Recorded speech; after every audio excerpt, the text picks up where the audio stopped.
Nommée au siège de sénatrice dans le tiers présidentiel, l'ancienne moudjahida Djamila Abou Pacha a annoncé mardi soir qu'elle déclinait cette désignation tout en remerciant les instances officielles pour la confiance qu'ils ont placée en elle. Suite à une information qui a été diffusée aujourd'hui le 15 février 2022 au journal de 20 heures de la télévision algérienne, et qui porte sur l'annonce officielle de la liste du tiers présidentiel, dont mon nom figure parmi les personnalités choisies pour le poste de sénateur, je tiens à préciser que ma volonté et mon avis sur la question et j'ai décliné cette proposition qui m'a été faite par les instances officielles en les remerciant de la confiance qu'ils ont placée en moi, a indiqué Madame Abou Pacha dans un communiqué publié sur Facebook. Pour cela, je tiens à informer l'opinion publique, que Djamila Abou Pacha ne fera pas partie du tiers présidentiel nommé, a-t-elle précisé. J'ai servi mon pays auprès de mes frères et sœurs en tant que moudjahida et j'ai repris ma vie de citoyenne depuis et je tiens à le rester, a-t-elle conclu.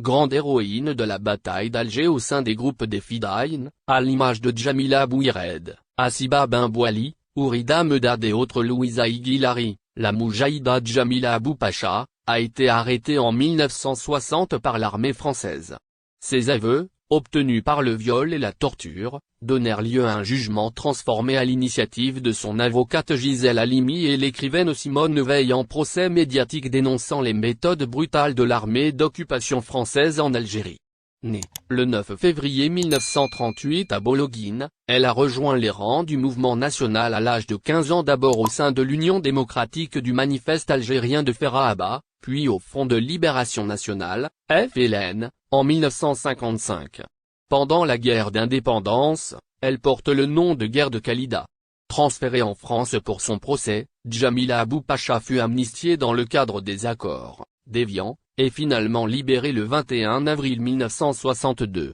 D'anciennes moudjahidates sont devenues des sénatrices au sein du tiers présidentiel dans les précédentes législatures El Merim Belmioub Zerdani, Zora Drif Bita et Louisa Igui.